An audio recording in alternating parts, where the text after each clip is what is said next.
दोस्तों क्या होता है जब शहर की एक खूबसूरत लड़की एक ऐसे गांव में आती है जहां पर सारे घटिया और नीच लोग रहते थे। तो कहानी शुरू होती है और हम निकोलस नाम के एक आदमी को देखते हैं जो एक राइटर होता है। निकोलस गंदी कहानियों की किताबें लिखा करता था, जैसे कि भाभी की चोली में चमगादड़ पत्नी मांगे काला खट्टा और कुछ ऐसी ही कहानियां। हम देखते हैं कि निकोलस जिस गाँव में रहता था वहाँ के ज्यादातर लोग भी राइटर्स ही थे और आज ये सभी निकोलस के घर पर पार्टी करने आए थे। इसके बाद हम निकोलस की पत्नी बेथ को देखते हैं जो कि बस सभी के लिए खाना बनाती थी और घर के काम करती रहती थी। उधर निकोलस को नाडिया नाम की एक लड़की का फोन आता है जिसके साथ उसका अफेयर चल रहा था। नाडिया कहती है कि मैं तुम्हारे गांव में आ चुकी हूँ, अब जल्दी से यहाँ पर आ जाओ, हम दबाकर मजदूरी करेंगे। अब ये सुनते ही निकोलस का तन जाता है और वो नाडिया से कहता है कि मेरी जान बस 10 मिनट रुक, मैं तेरे पास अभी आ रहा हूँ। पर तभी वहाँ पर बेथ आ जाती है और उससे पूछती है कि फोन पर कौन था। निकोलस कहता है कि कोई भी नहीं, वो मेरी दादी को लड़का हुआ है ना, तो मुझे उसे देखने जाना पड़ेगा। बेथ कहती है कि भीसड़ी के तेरे दादाजी ने कौन सा शिलाजीत चाटा है जो दादी से इस उम्र में भी मेहनत करा रहा है, और तेरी दादी अभी तक जिंदा कैसे है। निकोलस कहता है कि मेरी दादी अभी तक जवान है और जिंदा भी है। अब बेथ को उसके ऊपर शक होने लगा था कि ये कुत्ते का बच्चा कहीं तो अपना मुंह काला कराने जा रहा है, इसलिए वो उसे कहती है कि मैं भी तुम्हारे साथ चलूंगी। निकोलस कहता है कि नहीं नहीं, तुम क्या करोगी वहाँ पर जाकर, और यहाँ पर राइटर्स को खाना कौन देगा। बेथ कहती है कि तुम उसकी चिंता मत करो, वो सब कुछ एंडी संभाल लेगा।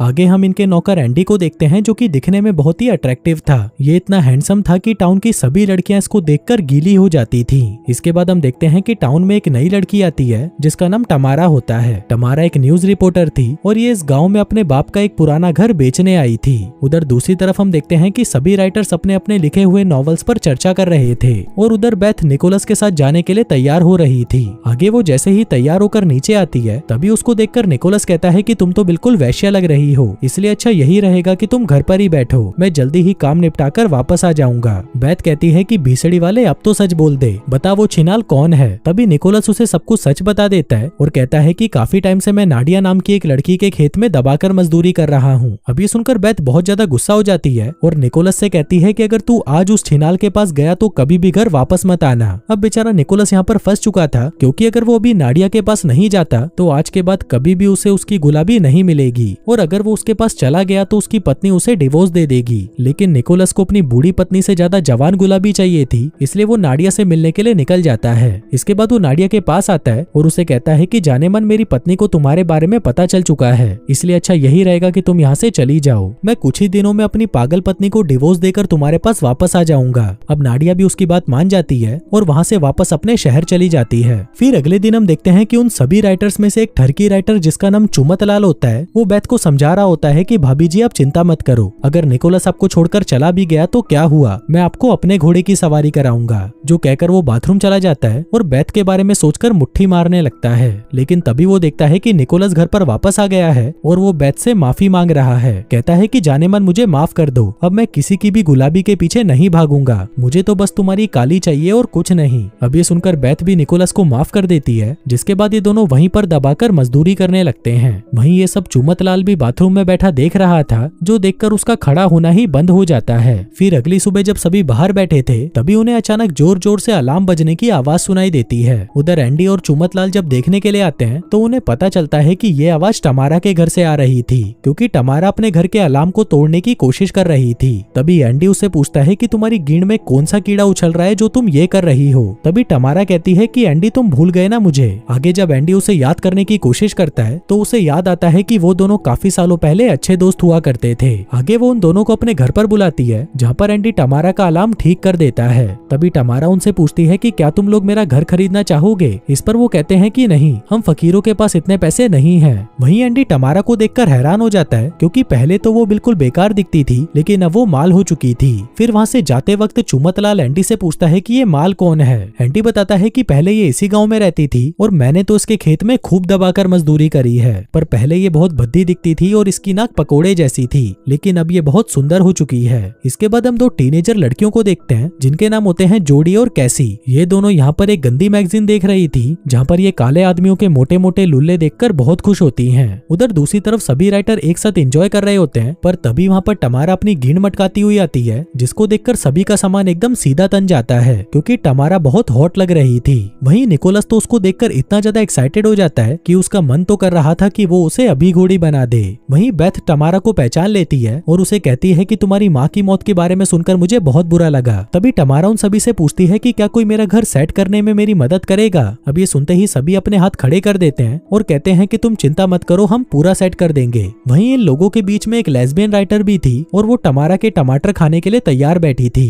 इसके बाद हम चुमतलाल को देखते हैं जो एंडी से कहता है कि देख भाई, टाउन के सभी आदमी टमारा को घोड़ी बनाना चाहते हैं। अब इससे पहले कि कोई कांड हो तू टमारा से शादी कर ले। इस पर एंडी कहता है कि नहीं यार, मैं ऐसा नहीं कर सकता, क्योंकि जब टमारा यहाँ पर रहती थी तब मैंने उसके खेत में मजदूरी करके उससे ब्रेकअप कर लिया था, इसलिए अब टमारा मुझसे तो शादी नहीं करेगी। उधर हम निकोलस को देखते हैं जो कि सोच रहा था कि वो कैसे टमारा के साथ मजदूरी करे, क्योंकि उसे किसी भी हालत में टमारा के टमाटर खाने ही थे। पर तभी उसे टमारा का फ्लैशबैक आने लगता है, जहाँ पर हम देखते हैं कि एक दिन टमारा निकोलस को अपनी प्यारी सबकी दुलारी देने आई थी, लेकिन निकोलस ने उसकी नहीं ली क्योंकि उस वक्त वो बहुत ही भद्दी दिखती थी। अब ये देखकर हमें पता चलता है कि पहले टमारा गाँव के हर आदमी को अपनी देना चाहती थी, लेकिन उस वक्त उसके लुक्स की वजह से कोई भी उसकी लेना नहीं चाहता था। आगे हम एंडी को देखते हैं जो टमारा के घर को डेकोरेट करने आता है, लेकिन टमारा उस पर ज्यादा ध्यान नहीं देती और वहाँ से चली जाती है, क्योंकि उसे भी पता था कि एंडी यहाँ पर उसके साथ मजदूरी करने आया है। दूसरी तरफ हम एक रॉक बैंड को टाउन में परफॉर्म करते हुए देखते हैं और वहीं बैक स्टेज पर टमारा बैन नाम के एक ड्रमर का इंटरव्यू लेने के लिए खड़ी होती है। वहीं पर हम बैन की मंगेतर को देखते हैं जिसे अचानक पता नहीं क्या होता है, वो बैन के दोस्त को पकड़कर उसे वहीं पर चूसने लग जाती है। वहीं ये देखकर बैन बुरी तरह बौखला जाता है और अचानक से वो टमारा के ऊपर गिर पड़ता है। आगे टमारा उसका इंटरव्यू लेने के लिए उसे अपने घर ले आती है। वहीं जॉडी और कैसी भी उन दोनों को साथ में देख लेती हैं और उनको फॉलो करते करते टमारा के घर पर आ जाती हैं। वहीं घर पर बैन टमारा को ड्रम बजाकर इम्प्रेस करने की कोशिश कर रहा था, लेकिन तभी वो अचानक टमारा पर टूट पड़ता है और वहीं पर उसका बैंड बजाना शुरू कर देता है। इसी दौरान एंडी वहाँ पर मशरूम लेकर आता है, लेकिन तभी वो सीढ़ियों पर टमारा के कपड़े और कच्ची पड़ी हुई देखता है, जिसके साथ ही उसे ऊपर से बहुत ही तेज तेज आ ऊ की आवाजें भी आ रही थी। अब ये सुनकर बेचारा एंडी दंग ही रह जाता है, क्योंकि जिस लड़की को वो घोड़ी बनाना चाहता था वो किसी और की सवारी कर रही थी। अभी सबसे एंडी बहुत ज्यादा गुस्सा हो जाता है और उन मशरूम्स को फेंक कर वहाँ से चला जाता है। इसके बाद हम देखते हैं कि चुमतलाल बैत को बजाने के लिए उतावला हुए जा रहा था और इसके लिए वो बहुत कोशिश भी कर रहा था। उधर दूसरी तरफ टमारा और बैन रोज रोज मजदूरी करने लगे थे, जिसको देखकर एंडी भी अब परेशान हो जाता है। जिसके बाद वो एक बार में काम करने वाली लड़की के पास जाकर उसे दबोच लेता है और उसके साथ मजदूरी करने लगता है। दरअसल ये लड़की भी एंडी का काला घोड़ा लेना चाहती थी, लेकिन एंडी ही इसको देना नहीं चाहता था। पर क्योंकि अब टमारा ने उसका दिल तोड़ दिया था, तो एंडी अब खुला सांड बन चुका था और अब उसे जो भी मिल रही थी वो उसे बजाए जा रहा था। वहीं दूसरी तरफ बैन टमारा को शादी के लिए प्रपोज कर देता है और टमारा भी उसे हाँ कर देती है। जिसके बाद बैन उसे एक रिंग देता है, लेकिन वो रिंग टमारा को लूज आती है। वो पूछती है कि तुम ये रिंग चोर बाजार से लाए थे क्या? जिस पर बैन कहता है कि पहले मैं ये रिंग किसी और को देने वाला था, लेकिन वो साली तो बस मेरे दोस्त का लेना चाहती थी। अब ये बात सुनकर टमारा को गुस्सा आ जाता है और वो कहती है कि मैं किसी और की कच्छी तक नहीं पहनती, तो तुम्हारी ये रिंग कैसे पहन लूं?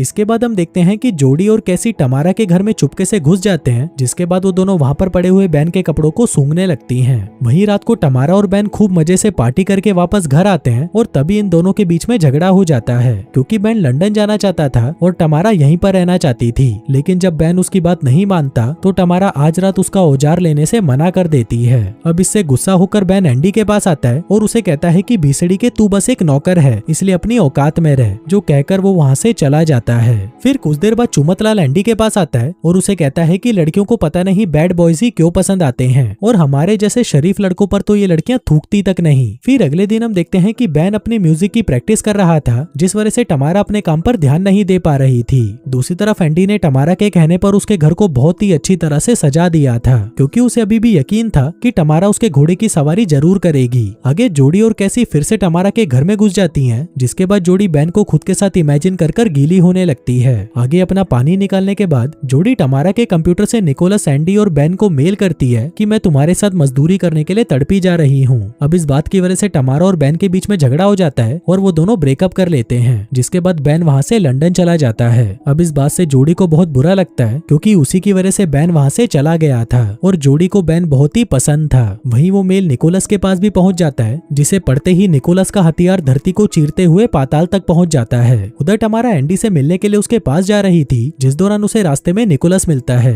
वो टमारा से कहता है कि तुम्हें मेल करने की क्या जरूरत थी, तुम बस इशारा कर देती मैं तुम्हारे घर पर आ जाता। चलो अब ये बताओ कि यहीं पर तुम्हारी टांगे उठाऊं या घर पर? इस पर टमारा गुस्से में उसे कहती है कि भीसड़ी के वो मेल मैंने नहीं किया, और अगर तू इस दुनिया का आखिरी इंसान भी हुआ तब भी मैं तेरे साथ मजदूरी कभी नहीं करूंगी। जो कहकर वो एंडी से मिलने के लिए चली जाती है। पर इसी दौरान वो देखती है कि एंडी ने तो उस बार गर्ल को घोड़ी बना रखा है। अब ये देखकर टमारा की आंखों में आंसू आ जाते हैं और वो निराश होकर वहाँ से चली जाती है। इसके बाद वो वहाँ से सीधा निकोलस के घर आती है और उसके पास आकर उससे लिपट जाती है। तभी निकोलस भी उसे चूसना शुरू कर देता है, जिसके बाद वो दोनों वहीं पर मजदूरी करने लगते हैं। अब निकोलस के साथ मजदूरी करने में टमारा को इतना मजा आया था कि इसके बाद से वो दोनों चोरी छुपे मिलने लगते हैं और रोज रोज मजदूरी करने लगते हैं। फिर एक दिन एंडी टमारा के घर पर आता है, लेकिन टमारा तो वहाँ पर निकोलस का औजार लेने में बिजी थी, इसलिए वो एंडी से कहती है कि मैं बहुत बिजी हूँ तो तुम कभी बाद में आना। लेकिन इसी दौरान एंडी को वहाँ पर निकोलस का स्कार्फ दिखाई देता है, जिसको देखकर वो समझ जाता है कि टमारा आजकल निकोलस से बजवा रही है, जिससे वो निराश होकर वहाँ से चला जाता है।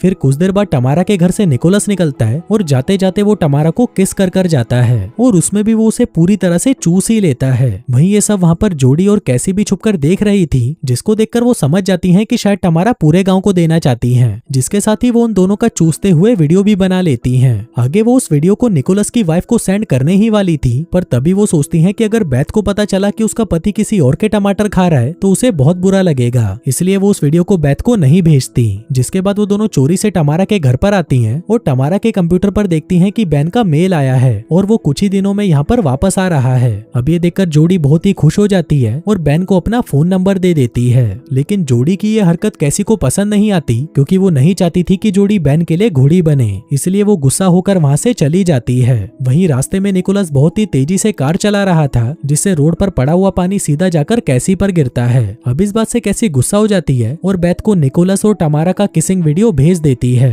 वहीं दूसरी तरफ उस वीडियो को देखकर बेथ की हालत खराब हो जाती है, लेकिन तभी वहाँ पर एंडी आता है और उस वीडियो को देखकर कहता है कि मुझे तो इसके बारे में पहले ही पता था, लेकिन मैंने तुम्हें नहीं बताया क्योंकि तुम्हें बुरा लगता। उधर टमारा एंडी से बात करने आती है, लेकिन एंडी उससे ठीक से बात भी नहीं करता, क्योंकि उसे लग रहा था कि टमारा को जो भी मिलता है वो उसका घोड़ा लेने के लिए तैयार हो जाती है। आगे जब निकोलस अपने बुक के एग्जीबिशन में होता है, तभी बेथ वहाँ पर आकर हंगामा करने लगती है। वो निकोलस से कहती है कि तेरे जैसा घटिया आदमी मैंने आज तक नहीं देखा, लेकिन इस पर निकोलस उसे कुछ नहीं कहता। वहीं टमारा भी ये सब देख रही थी, जिससे गुस्सा होकर वो बाहर आ जाती है। तभी निकोलस उसके पीछे आता है और उसे कहता है कि जाने मन तुमको क्या हुआ, मैं तो तुम्हारे साथ शादी करने का सोच रहा था। इस पर टमारा कहती है कि शादी, मैं तो बस तेरे साथ मजे कर रही थी और तेरे जैसे सड़े हुए लोले से मैं शादी कैसे कर सकती हूँ, जो कहकर वो वहाँ से चली जाती है। वहीं बेचारे निकोलस का तो कट चुका था, क्योंकि एक तरफ से उसकी पत्नी गई और दूसरी साइड से टमारा भी उसे छोड़कर चली गई। आगे जब बेन टमारा के घर पर आता है तो उसे वहाँ पर जोडी मिलती है। वो उसे कहती है कि फाइनली तुम मुझे मिल ही गए, देखो मैंने तुम्हारे लिए कितनी मेहनत करी है। अब उसकी बातें सुनकर बेन समझ जाता है कि जोडी ने ही टमारा को बदनाम किया था। तभी जोडी उसे कहती है कि मैंने ये इसलिए किया क्योंकि मैं तुमसे बहुत प्यार करती हूँ। उधर चुमतलाल मौके का फायदा उठाकर बेथ के पास आता है, जो कि उदास बैठी हुई थी। वो उसके पास आता है और सीधा उसे चूसना शुरू कर देता है, पर तभी वहाँ पर निकोलस आ जाता है और बेथ को देखकर उसकी फटकर 64 हो जाती है। आगे वो बेथ से माफी मांगता है, लेकिन तभी वो उसे कहती है कि मुझे तुमसे कोई मतलब नहीं और अब मुझे बस डिवोर्स चाहिए। अब ये सुनकर निकोलस निराश हो जाता है और वहाँ से चला जाता है। जिसके बाद वो चुमतलाल के पास आता है और उसे कहता है कि अबे गंजे मेरी शादी टूटने का तो वेट कर लेता, जो कहकर वो उसे कुत्ते की तरह मारने लगता है। तभी चुमतलाल भी निकोलस को धक्का दे देता है, जिस वजह से निकोलस का सिर एक पत्थर से टकराता है और उसमें से खून निकलने लगता है। आगे चुमतलाल निकोलस को उठाने आता है, लेकिन तभी दूसरी तरफ बेथ का कुत्ता गायों के एक झुंड के पीछे पड़ जाता है और ये सारी गायें उनकी तरफ आने लगती हैं। उधर चुमतलाल निकोलस को उठाने की बहुत कोशिश करता है, लेकिन जब निकोलस नहीं उठता तो वो उसे छोड़कर भाग जाता है और तभी वो सारी गायें निकोलस को कुचल देती हैं। उधर एंडी बेथ के कुत्ते को शूट करने ही वाला था कि तभी उन गायों की मालकिन आकर उस कुत्ते को शूट कर देती है। तभी गोली की आवाज सुनकर सभी बाहर आ जाते हैं। वहीं टमारा निकोलस को मरा हुआ देखकर उसके पास जाती है, पर तभी वहाँ पर बेथ भी आ जाती है और टमारा को धक्का देकर दूर फेंकती है। आगे बेथ निकोलस की मौत पर रोने लगती है, पर जब टमारा उसे चुप कराने आती है तो बेथ गुस्से में उसकी नाक तोड़ देती है। तभी एंडी वहाँ पर आकर टमारा को गले लगाता है। टमारा कहती है कि ये सब मेरी वजह से हुआ है, अगर मैं निकोलस से अपनी पिंकी नहीं पिटवाती तो उसकी मौत भी नहीं होती। आगे चुमतलाल वहाँ से अपना सामान पैक कर जाने लगता है, पर तभी एंडी उसे समझाता है कि बेथ को तुम्हारी जरूरत है। जिसके बाद वो बेथ के पास आता है और उसे सब कुछ सच बताने ही वाला होता है, पर तभी वो निकोलस की लिखी एक लाइन पढ़ता है कि राइटर्स हमेशा झूठे होते हैं, इसलिए चुमतलाल भी बेथ को कुछ नहीं बताता। उधर टमारा और एंडी भी एक दूसरे को चूसने लगते हैं, जिसके बाद वो दोनों हमेशा साथ में रहने का फैसला कर लेते हैं। और दोस्तों इसी के साथ ही ये कहानी यहीं खत्म हो जाती है।